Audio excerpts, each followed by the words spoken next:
क्या बात है मास्टर, वाह वाह वाह वाह।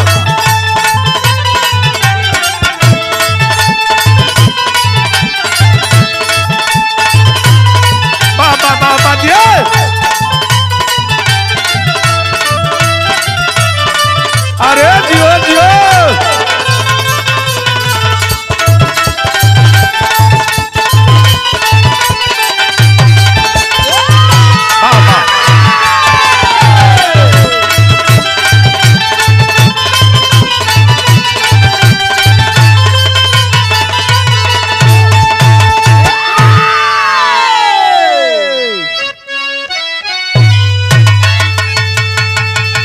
वाह।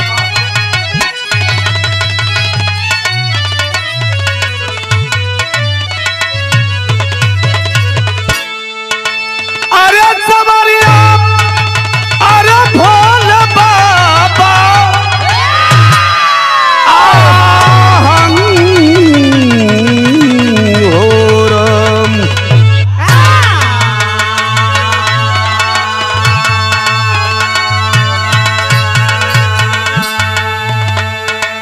अच्छा देखा है बाबू, फिर मैं गायक कलाकार धनंजय यादव हरिओम म्यूजिक से और हरिओम स्टूडियो से आप सबके बीच में एक बिरहा प्रस्तुत है। आज रिकॉर्डिंग पर हमारे भाई अभिमन्यु यादव जी, भाई राजन यादव, कैमरा पर सुंदर लोकगीत के कलाकार जिनके गीते तहलका मचाई है भाई छोटे भाई जितेंद्र यादव उर्फ जीतू। फिर एक गीत प्रस्तुत बाए भैया, तमाम बिरहा तमाम गीत आप सुनते आए हैं, लेकिन एक ऐसे नौजवान की कहानी है जो आप लोगों के बीच में प्रस्तुत है। अपने देश को छोड़ करके तमाम नौजवान विदेश की धरती पर, चाहे वह दुबई हो, चाहे सऊदी हो, चाहे बैंकॉक हो, रोजी रोटी कमाने के चक्कर में लोग जाते हैं बाबू। लेकिन वाह उन नौजवानों से पूछिए जो प्रदेश में रहते हैं, अपनी माँ, अपने बाप, अपने भाई, अपनी बहन, अपने बीवी बच्चों को छोड़ करके जो दिन भर कमा करके और शाम को जब अपने क्वार्टर पे आते हैं तो एक बार याद आती है अपने परिवार की। कितना दर्द होता होगा।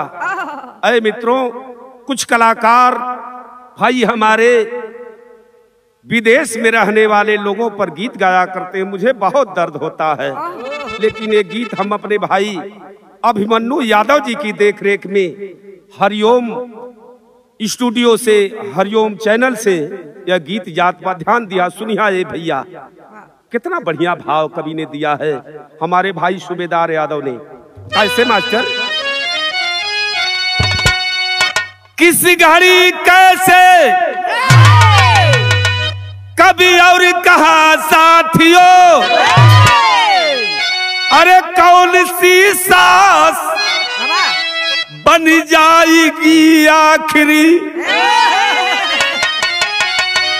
कब चाह कहीं हक बन लहक जाएगी, अरे कौन सा शब्द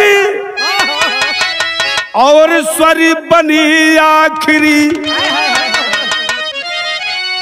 लेके मातम हंसी कौन सी आ रही, अरे कौन सी नींद जीवन की हो आखिरी,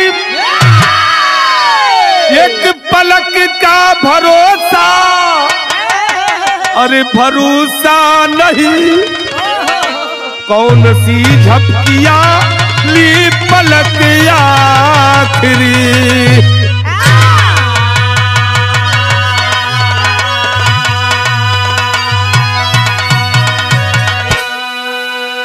बारे सूबेदार कवि जिनकी गीते मैं लगातार हरिओम म्यूजिक से, जो पूर्वांचल की मशहूर स्टूडियो और चैनल है, आप हमारी आवाज में, चाहे वह विदेश में रहते हो, चाहे हमारे देश में रहते हो, भोजपुरी भाषा सुनने वाले मित्रों, यह गायक धनंजय यादव हमेशा गीत गा करके आपको देश की, प्रदेश की हालत को बताते हैं। तो हे भैया देखा ये चैनल के सब्सक्राइब कर दिया, लाइक कर दिया, घंटवा वाली बटनियो दबा दिया है भाई। देखा सही तो के हम राम सिंह भाई। तो कुल मिला जुला के कमेंट में बताइया कि बिरहा हमार कैसन लगल, ओकरी बात फिर दूसर बिरहा लेके आई। कव्वाली का तर्जबा कैसे मास्टर?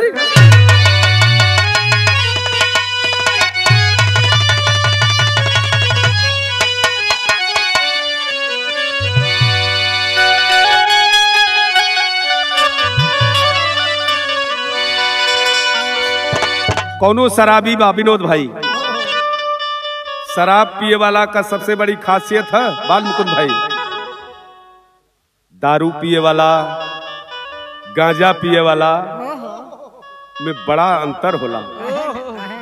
जितेंद्र बाबू जवन मरद दारू पी ओकर में हरारू बड़ा तेज मोटाई, जवन मरद गांजा पी ओकर में हरारू बड़ा तेज दुबराई।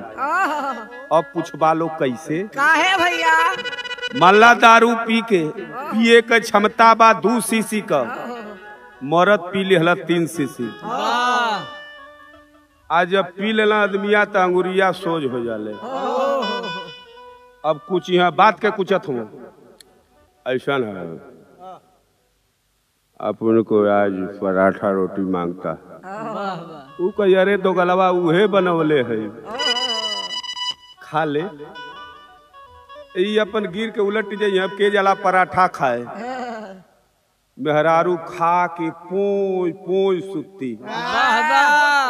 आ जवन मरद गांजा पी एक चिलम जब टान के मार दिले है, मेहरारू जोड़ के बनौले कि पिंटुआ के बाबूजी यहाँ 6 रोटी उखइया आ 3 रोटी मो खइब आ 2 रोटी दो गलवा पिंटुआ उंटुआ कुल खिया जी।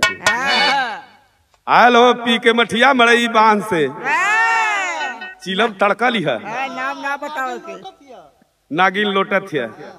8-10 रोटी खा के गांजा पिए वाला आदमी सोई सोई सुती है। तो शराबी के देखा मनसा का बा कैसे मास्टर? अरे झूमेंगे, अरे झूमेंगे गजल गाएंगे लहरा के पिएंगे, झूमेंगे गजल गाएंगे लहरा के पिएंगे, झूमेंगे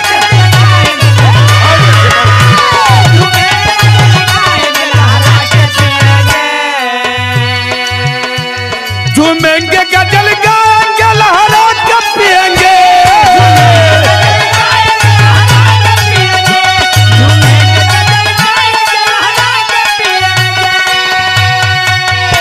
अरे लहरा के पिएंगे, लहरा के पिएंगे,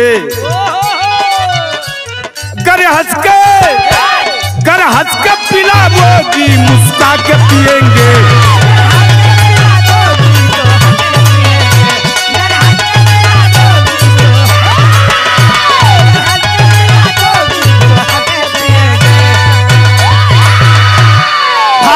बिरहा में कैसे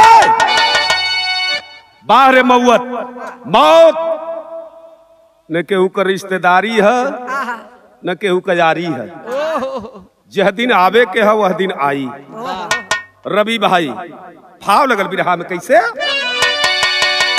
अरे मैयत मिली, अरे मैयत मिली की शादी नहीं भूल जानता,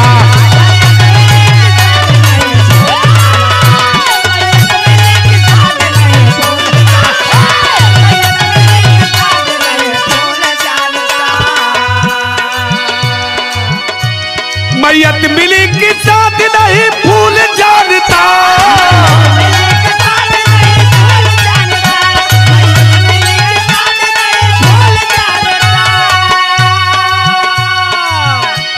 प्राची के लिए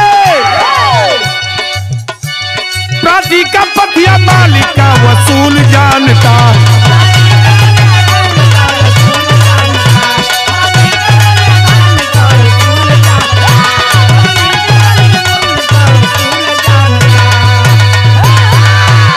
से बिरहा के कहानी शुरुआत बाए पंचो। हे राजन भाई बिरहा का शुरुआत बाए भैया कहानी बा कहाँ के ध्यान दिया भैया कैसे।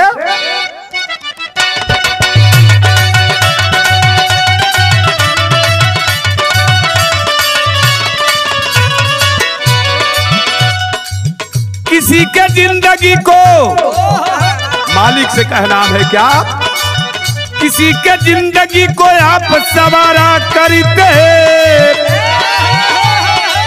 सवर ज्यादा के बाद क्यों अब उजारा करते।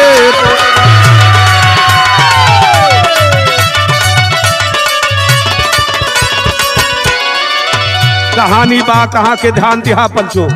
बिरहा तो आप बहुत सुनते आए हैं, यह धनंजय यादव जो भी बिरहा गाते हैं एक अलग तौर तरीका रहता है। कहानी पर ध्यान दिया। कहानी बा कहाँ के, जिला गोरखपुर,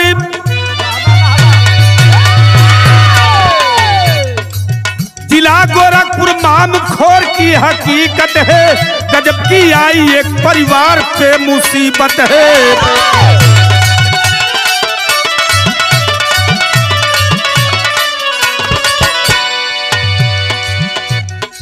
ये कहानी बा जिला गोरखपुर के आजमगढ़ से जाएंगे 40 किलोमीटर तो दोहरी घाट पड़ता है उत्तर साइड में। मऊ से 40 किलोमीटर जाएंगे तो दोहरी घाट पड़ता है। उसी दोहरी घाट से पार होंगे बड़हलगंज पड़ता है। बड़हलगंज से मात्र 5-6 किलोमीटर की दूरी है, जिस बाजार का नाम है हाटा। हाटा बाजार से सीधे पश्चिम साइड में एक गांव है, जिस गांव का नाम बताया गया मामखोर। अब पूरा परिचय मामखोर का बता दें। एक ठे बिरहा हम गौले हैं जो यूट्यूब पर बाप, वो बिरहा का शीर्षक बा मौत का गोरखपुर का माफिया शिव प्रकाश शुक्ला, यानी शिव प्रकाश शुक्ला के गांव की कहानी बा। वो गांव में के रहल, ध्यान दिया भैया, के रहल गुड्डू यादव गौरी का जहां परिवार रहा। 5 संतान से घर द्वार भी गुलजार रहा।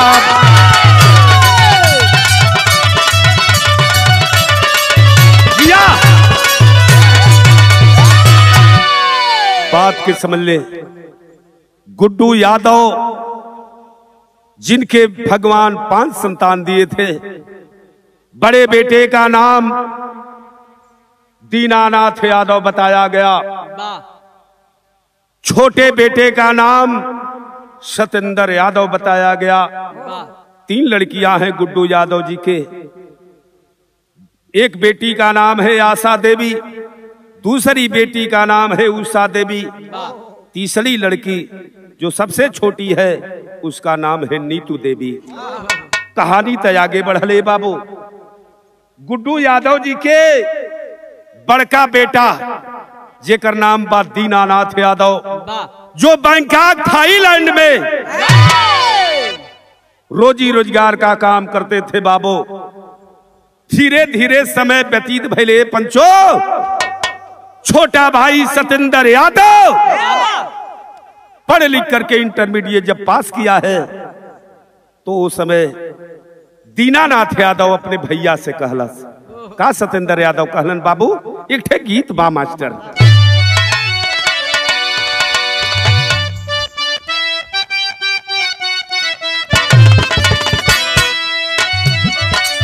उहे गीत के लाइन बा, तनी ताक दे तू हमारी वरिया मारी जाई थी, हाँ मारी जाई थी, बिना गंगा में नहैले हम तर जाई थी।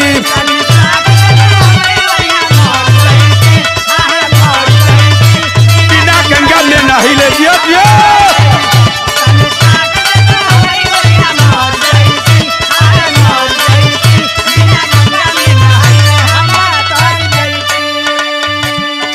कहानी वही बा। दीनानाथ यादव अपने भाई सतेंद्र यादव को जब इंटर पास करा लिए तो धीरे धीरे देखे होता क्या है। बड़का बेटा दीनानाथ तैयार भइले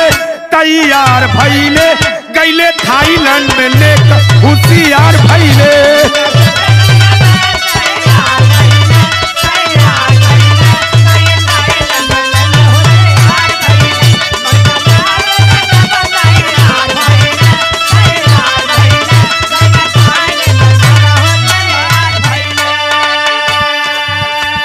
इंटर पास कैला सत्येंद्र यादव भैल का पढ़ेले सत्येंद्र जाई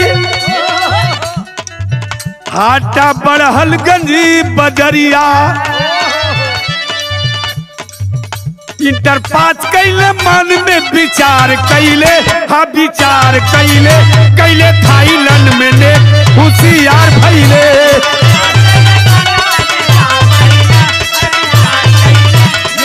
क्या बात है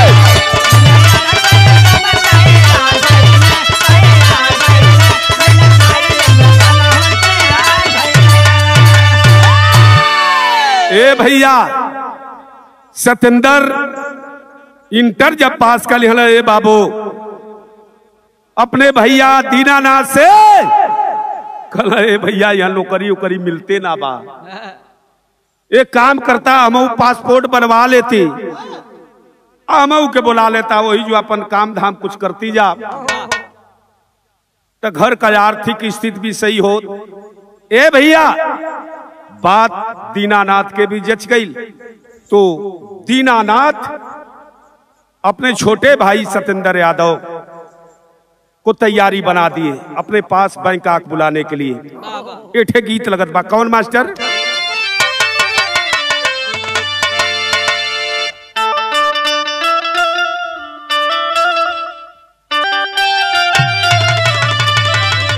उहे गीत के लाइल बा जौन मास्टर हमने संकेत कैला कौनो में हरारू कमरद कहत रहल का कहलस कलस की ऐसन कर तू हे मालिक हे भगवान अगर हम ओढ़नी हो जाती यही पर रहती सिनेमा पर कहत रहल मरद कैसे मास्टर आ कह तू तई धानी अरे ओढ़नी हो जाती आता ही ओढ़ती तो पति समान नहीं रोम छतिया पसट की तोहरे देखा मरद का सोच है दुर्ग विजय यो लड़का कम ना है लेकिन वो मरद सोचत बाका छतिया पसट की तोहरी रतिया बीतती संगे संगे कारती बिहान नरे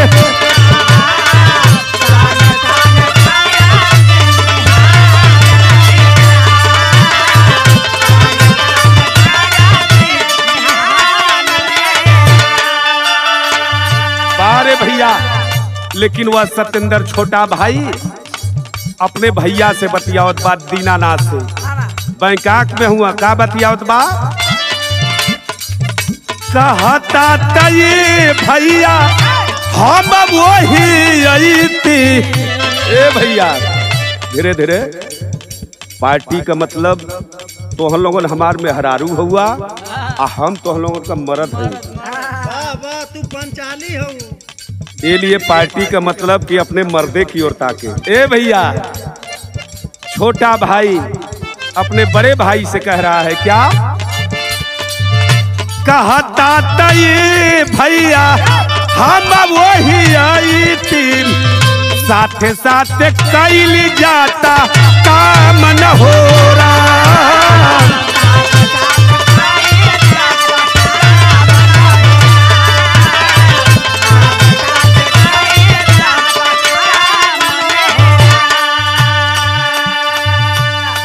सत्येंद्र अपने भाई से गलत से भैया अरे हम के बुला ला वही जा अमन का दोनों भाई कमायल जाई बिरहा सुने वाला ये पंचो। हे भैया सत्येंद्र यादव का बियाह ना भलल तब बे पासपोर्ट बनवा की वह दीनानाथ यादव अपने छोटे भाई को बैंकॉक बुला लिए। आज जब बैंकॉक में वो सत्येंद्र यादव पहुंचा है बाबू उस समय धीरे धीरे कहानी आगे बढ़ल भाव लगल गईले सत्येंद्र बैंकॉक के सहारिया बैंकॉक पहुंचल। अब बैंकॉक पहुंचल तो अपन रोजी रोटी कमात बाहे पंचो।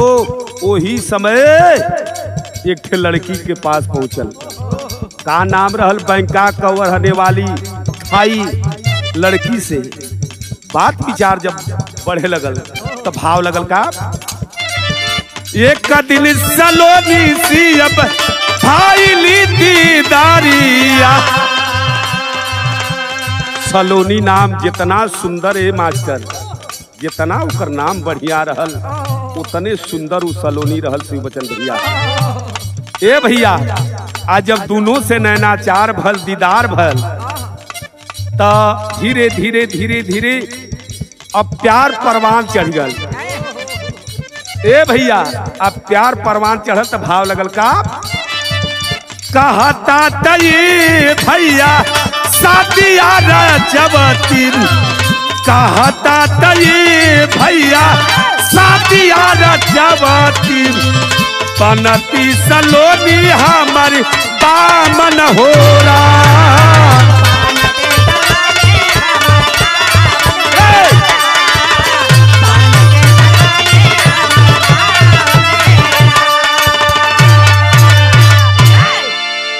कुछ दिन का समय व्यतीत हुआ है, वह सतेंद्र यादव सलोनी से मिलना जुलना लगातार बढ़ता गया, साथ में घूमता था। वह सतेंद्र यादव सलोनी को बैठा करके अपनी गाड़ी पे एक दिन अपने भाई दीनानाथ यादव से वह सतेंद्र यादव कलश के, भैया आखिर गौआ भी हवा करबे करबा, यहो बिना भी हवा का ना चली बैंकाको में। तक कहता तो यही जो बिया कर लेती एक ठे लड़की बा हमारी नजर में। दीनानाथ यादव कहे जब तुम्हारी इच्छा है तो मेरे तरफ से कोई विरोध नहीं है। बड़े आराम से सलोनी और सतेंद्र यादव की उसी बैंकाक में थाई लड़की से सतेंद्र यादव की शादी होती है। शादी करने के बाद बाबू 4 बरस तक बीत गया है और 4 बरस बीतने के बाद जब 2021 आया है मित्रों, वो समय घर पे मुंडन समारोह रखा गया है। 12वां सतेंद्र यादव 15 तारीख को अपना टिकट निकलवाया है कि बैंकाक से चलूंगा, भारत आऊंगा अपने गांव घर पे। तब तक के बाबू धीरे धीरे देखा 13 जून का समय जब आइल बा और धीरे धीरे जब शाम का समय आइले मास्टर, वो समय सतेंद्र यादव कुछ खरीदारी करने के लिए निकल रहे हैं अपने क्वार्टर से। तब तक वो सलोनी आ गई पास में, सतेंद्र यादव की वो थाई वाली जो जिससे शादी किए थे लड़की। मित्रों बताया गया उस सलोनी के पेट में 7 माह का बच्चा भी था बाबू। और सलोनी कहती है अपनी भाषा में कि आप जा रहे हैं तो मैं भी आपके साथ चलूंगी। उधर दीनानाथ यादव कहीं बाहर निकले हुए थे। दीनानाथ यादव से 9 बता करके सतेंद्र यादव और सलोनी दोनों मोटरसाइकिल से निकले हैं। आज जब निकले हैं तो एक गीत लगल कवन,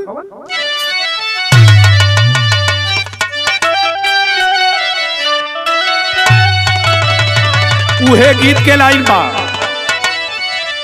अरे साना ना अरे रतिया हो डूली, ये राजा जी साना रतिया डोले आ बहेला पवनवा हो,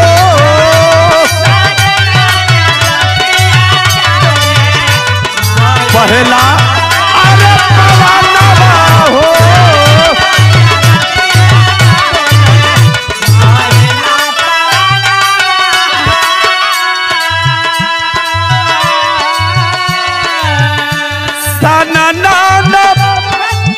रतिया डोले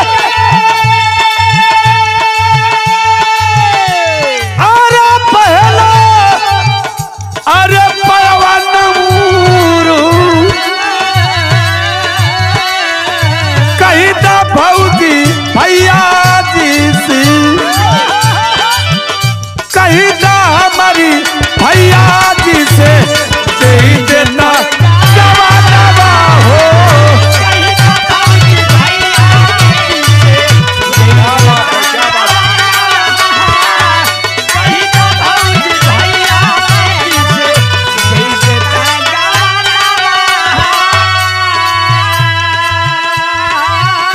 बारे भैया 13 तारीख को शाम के टाइम 13 जून 2021 को शाम के टाइम में वो सतेंद्र यादव अपनी मोटरसाइकिल पे सलोनी को बैठाया है।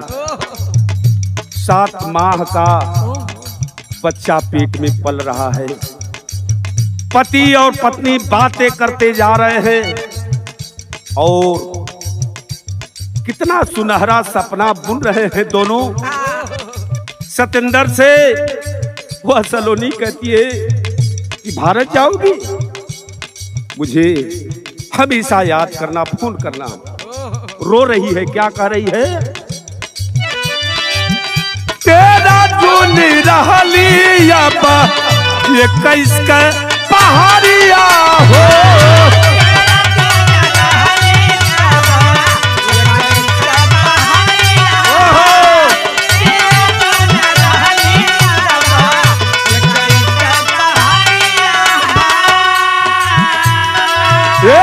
सुने वाला भैया वही गाड़ी पर बैठ के वह सलोनी और सतेंद्र चले हैं।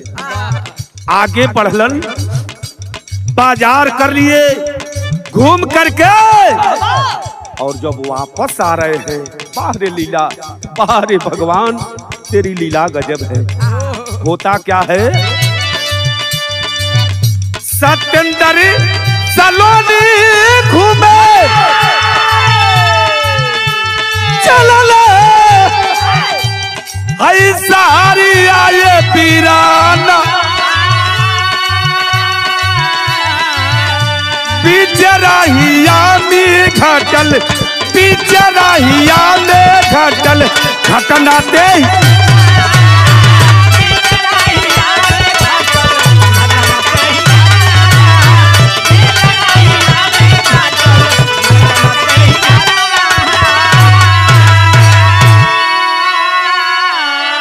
सलोनी और सतेंद्र यादव वापस घूम करके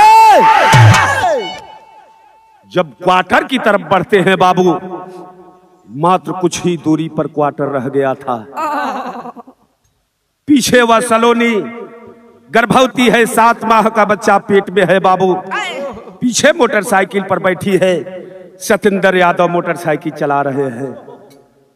धीरे धीरे क्वार्टर की तरफ बढ़ते हैं। तब तक होता क्या है मास्टर?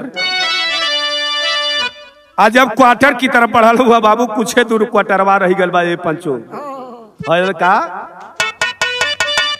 7 महीना हवाई के पेट में सुगनवा रहले, पेट में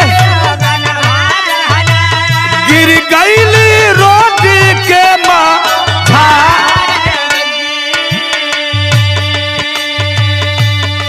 सतेंद्र यादव गाड़ी चला रहा है बाबू। अचानक एक कार सामने आती है और कार को बचाने के चक्कर में ब्रेक लेता है मोटरसाइकिल का, और ब्रेक जो लगता है तब तक वह पीछे बैठी सलोनी ये बाबू धड़ाम से उसी रोड पे गिर गई। और जब रोड पे गिरी है सलोनी, पीछे मुड़ करके वह सतेंद्र यादव जब अपनी औरत सलोनी को देखते हैं बाबू, अचानक गाड़ी जा करके उस कार में जोरदार टक्कर मारती है।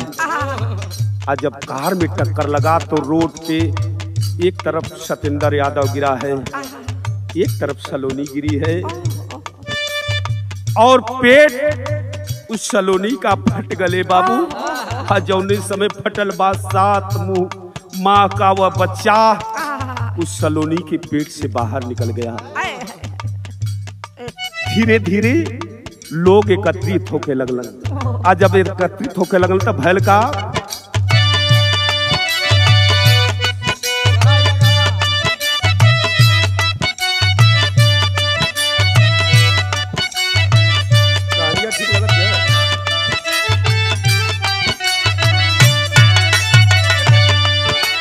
भैया हो देखा ये पंचो सतेंद्र यादव एक तरफ रोड पर गिरल हुआ और एक तरफ वो सलोनी गिरल है हल्का देख सतेंद्र जब फिर के नया नहवा हो फिर के करवा में टक्कर दिहले माँ सतेंद्र यादव अपनी औरत सलोनी को देखने के चक्कर में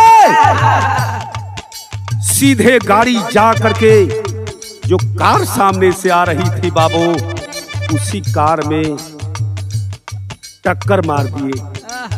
जोरदार टक्कर हुआ है।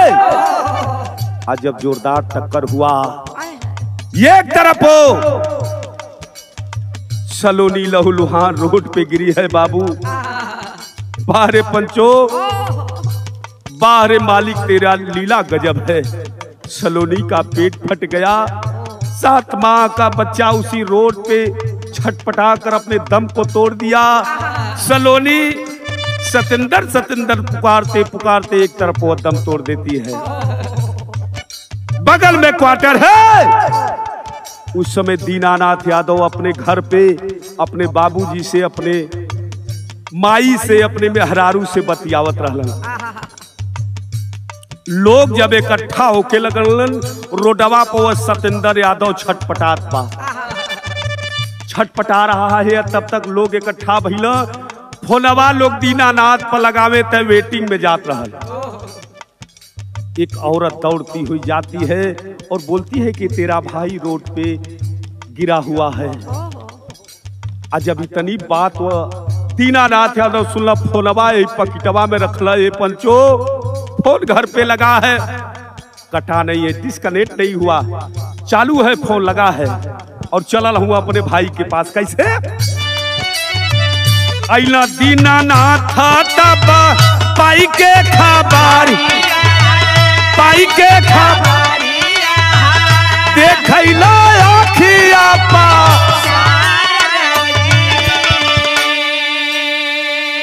दीनानाथ यादव दौड़ कर आते हैं। फोन कटा नहीं है फोन है चालू है घर पे लगा है। अपने छोटे भाई को लहूलुहान जब वो दीनानाथ देखला अरे भैया अरे बाबू एक तरफ सलोनी की तरफ नजर गई। सलोनी खून में लथपथ है। नन्हा मुन्ना वह 7 बरस का बालक रोड पे है बाबू। एक तरफ वह सतेंद्र छटपटा रहा है। गोद में सतेंद्र यादव कसिरवा रख के वह दीनानाथ रोवे लगल। हे बाबू हे पगला ई का भले बाबू बारे पंचो। वह दीनानाथ अपने भाई का सर गोदी में रख के रोवत हो। लेकिन वह सतेंद्र अपने मुख से केवल इतना ही कहा एक शब्द कहता था भैया हे भैया हमके बचा ला हो भैया हम मरना चाहते हो भैया हमके बचा ला। रो रहा है वह भाई और लोगों के सहयोग से तुरंत लाश को जो सलोनी की लाश थी बाबू उसको दूसरी गाड़ी में और सतेंद्र को लेकर के घायल अवस्था में लोग हॉस्पिटल में भागल हुआ। जब हॉस्पिटलवा में गई ना तब बिरहा में टेरी के लाइन भाव देव पर कैसे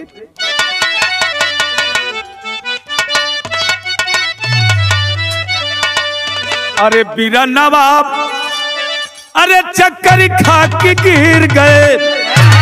अरे बीरा नवाब चक्कर खा की हो बीरा नवाब चक्कर खा के गिर गए। अरे देखे रोड के ऊपर बात खेला खूनावा। आखिरकार सतेंद्र यादव को घायल अवस्था में लेकर के और वह दीनानाथ यादव हॉस्पिटल की तरफ चलन है। और रोवत हो ये गड़िया में बैठ के का कहत हुन भाव लगल मास्टर।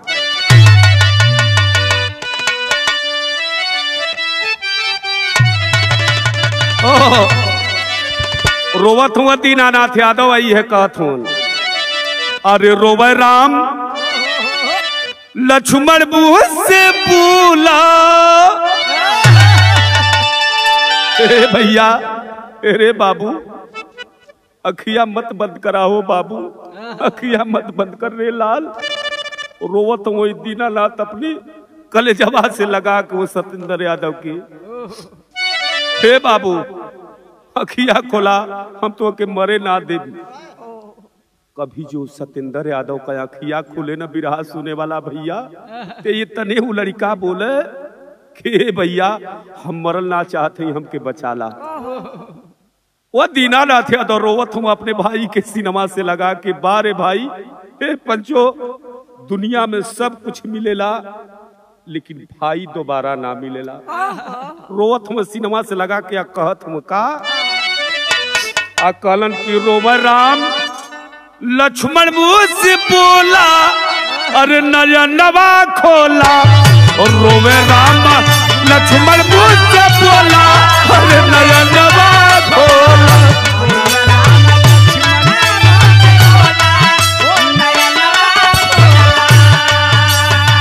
भैया अरे बाबू अखिया मत बंद करे लाल, हम घरवा जाई तक का कह रे बाबू।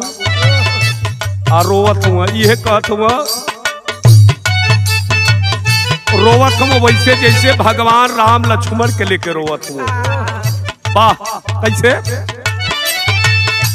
लंका में रोवे रामा लेके धानु धरिया रामा।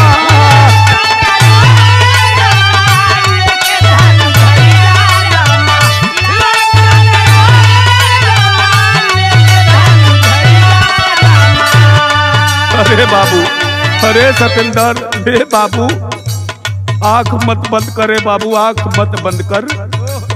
आइए कहत कैसे हम घरवा कैसे गौआ पजाइब रे बाबू। का कहत कैसे अकेले जाए भारत की नगरिया हो भैया।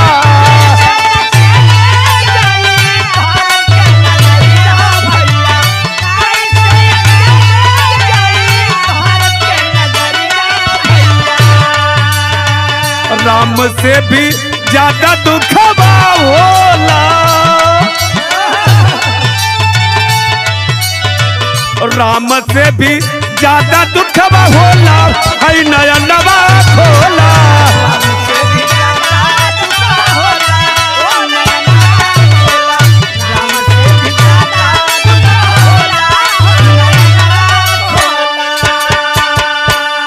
बारे भैया ले करके धीरे धीरे हॉस्पिटल अस्पताल के अंदर प्रवेश किए। आज जब अंदर प्रवेश किए घायल अवस्था में सतेंद्र को लेकर के हॉस्पिटल के अंदर जब दीनानाथ यादव प्रवेश किए, उस समय देखा बिरहा गजब हो गल मास्टर। कौन गीत बा बाबू?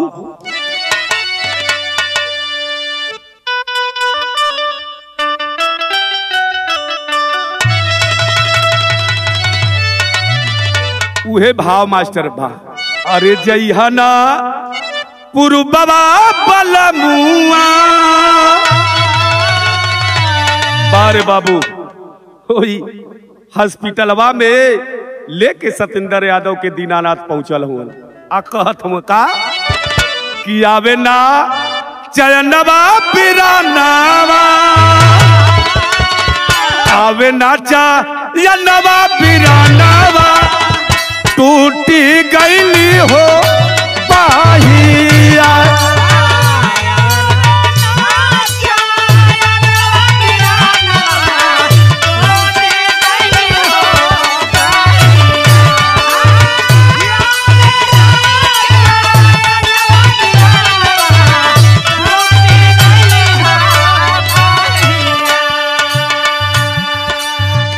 डॉक्टर वह बैंकॉक का डॉक्टर, थाईलैंड का डॉक्टर आता है। बारे वो सतेंद्र यादव दीनानाथ का एगो बहिया छोटका बाबा पकड़ ले पाए बाबू। और हे पंचो बिरहा सुने वाला हे भैया, बारे वो भाई छोटा भाई अपने भाई की बाह पकड़े पकड़े उसी हॉस्पिटल में अपने दम को तोड़ दिया। आज जब दम को तोड़ा है बाबू डॉक्टर आता है, चेक करता है और चेक करने के बाद दीनानाथ यादव से कहता है वो डॉक्टर, नहीं अब कुछ नहीं हो सकता, इसके प्राण पखेरु उड़ गए हैं या मर गया है लड़का। इतनी बात जब बड़ा भाई सुना है, ए बिरहा सुने वाला भैया, बड़का भैया जब दीनानाथ यादव सुन रहे बाबू, बारे पंचो अपने भाई का सर गोदिया में उठा की और रोवत हुए हॉस्पिटलवा में। का कहत हवन, आवे ना अरे चरणवा बीरनवा, आवे ना जा या नवा बीरनवा, टूटी गईली हो पहिया।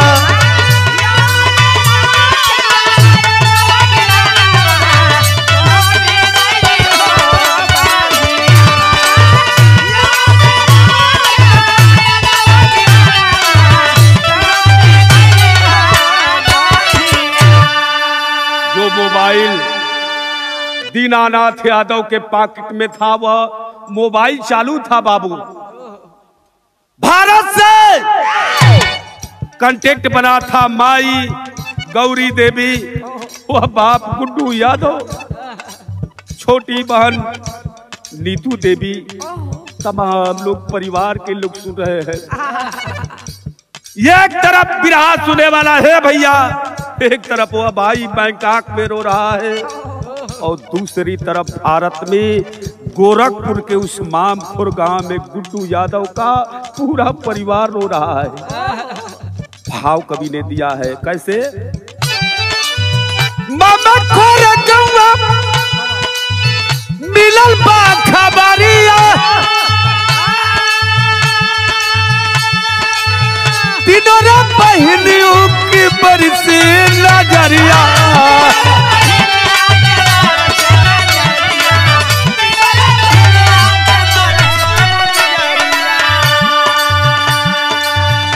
वही अपने छोटे भाई सतेंद्र यादव का लसिया गोदिया में रख के रोवत हुआ दीनानाथ। का कहत हुआ, कैसे जाई अरे घरवा सुगनवा, कैसे जाई घरवा सुगनवा, टूटी गईली हो बहिया।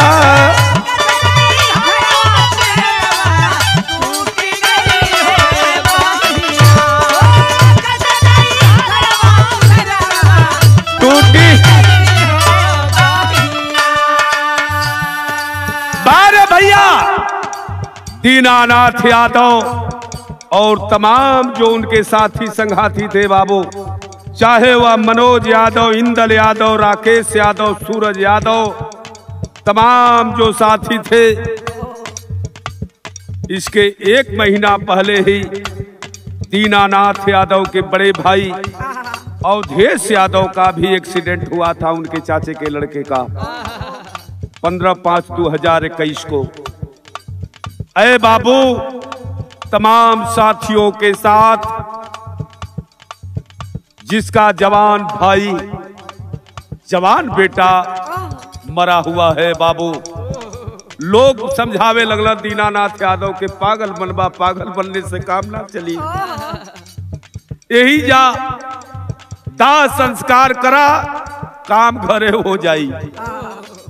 बारे भैया तमाम साथियों के साथ उसी बैंकॉक थाईलैंड के धरती पर दीनानाथ यादव अपने छोटे भाई सतेंद्र यादव का दाह संस्कार करते हैं।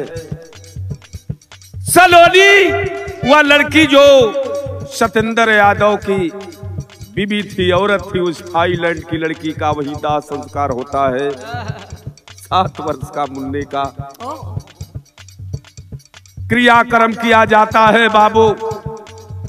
उसके बाद आज 12वां दीनानाथ यादव भाई घरे फोन से अपने माई से बतियावत हूँ, माई बाबू रोवत हूँ, माई से कहना, ए माई अब हमार हिम्मत ना कर तुम्हारे भारत में अले कैसे हम आई। रोवत हूँ सतेंद्र के याद करके। आल्हा का लाइन बा मास्टर पढ़ी बाबू।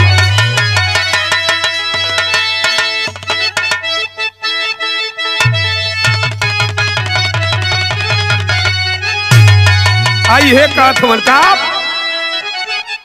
अरे 14 साल ये भैया 14 साल बाद अरे राम आइला अयोध्या रजऊ आइला अयोध्या रजऊ।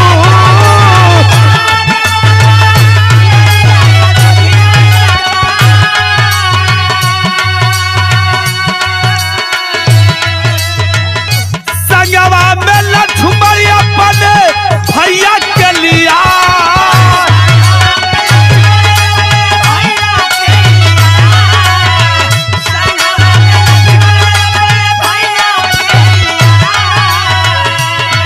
माई माई रे हे बाबू। 14 साल के बाद राम लंका से अयोध्या आइला तो छोट भाई लक्ष्मण संगवा में रहल। लेकिन हे माई हे बाबू हम कैसे आई हो। ये रोवत हुआ कहत हुआ का। लेकिन आप लक्ष्मण लंका में गवाई हो दिहाली लंका में गवाई हो दिहाली।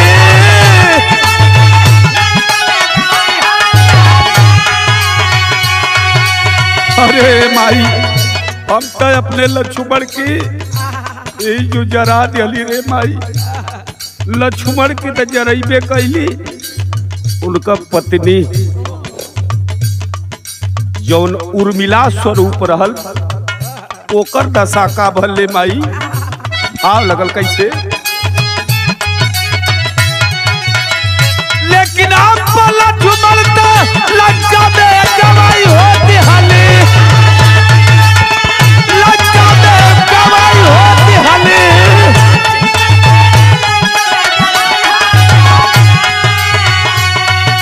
ए बिरहा सुने वाला भैया केहू ऐसा ना धरती पर होई जे करे भाई ना होई। भाई का दर्द एगो भाई सच्चा भाई जानेला। रोवत हूँ कला उर्मिला के का कैली। उर्मिला के खोली जैसा लोनी रहे कहा।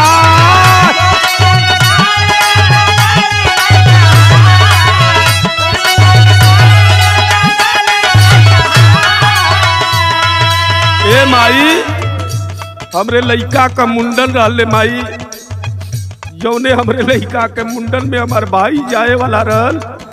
जवन भाई हमार जाए वाला रहल बार जौने लइका का छिलाए वाला रहल।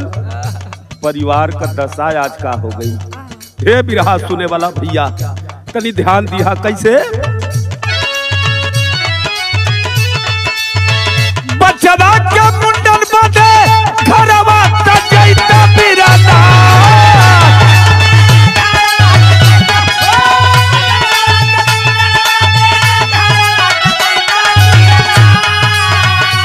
हम का जल्ली रे माई हे बाबू हम ही ना जल्ली।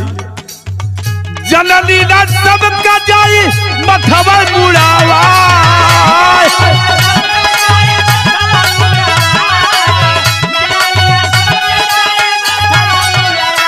ये लिए हे बाबू हे माई अब हमारी हिम्मत ना करते अब भारत आवे की।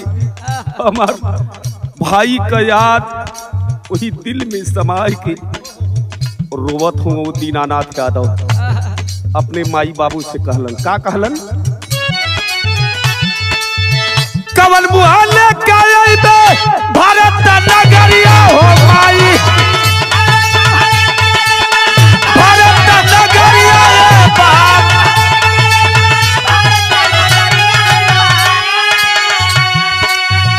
पूरा परिवार रोवे असिया बहार।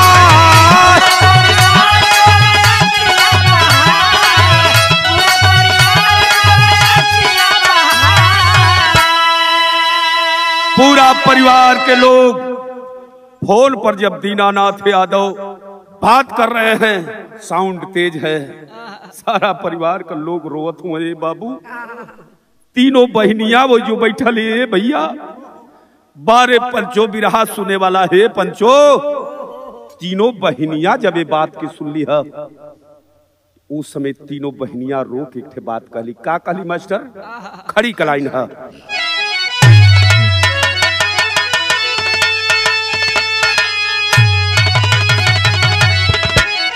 अरे रोबे तीनों बहनी भारी नया नवा के ना, अरे देवे पवलिना का फनावा पीरा नवा के ना।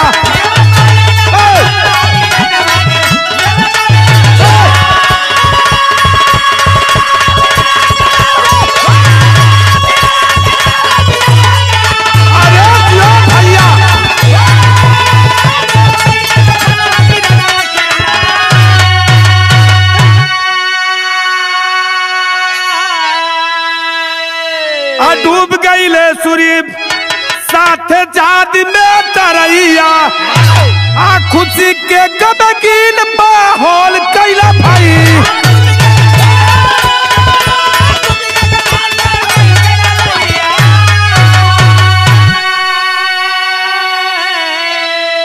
अरे तेरा ही में जूटल 29 जूनवा के ना, देवे पवलिना का फनावा बिना नावा के।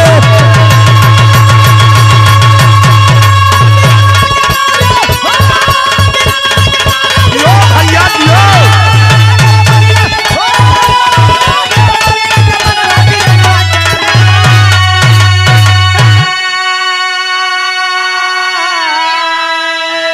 बिरहा यही समाप्त हुआ। हरिओम स्टूडियो से यह बिरहा हरिओम चैनल से प्रस्तुत है आप लोगों के बीच में।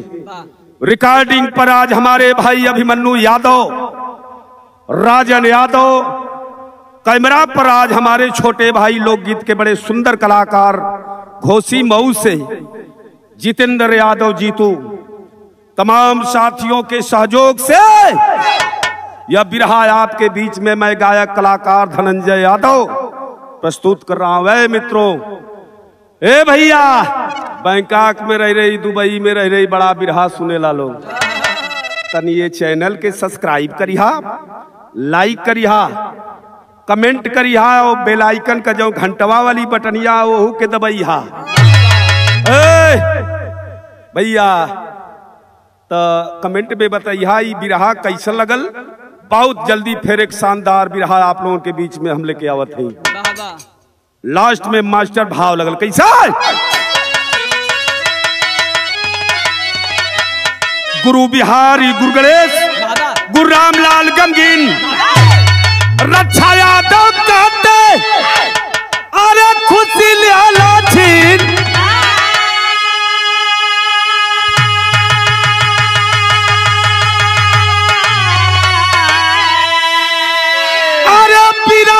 चक्कर खा के गिर पड़े,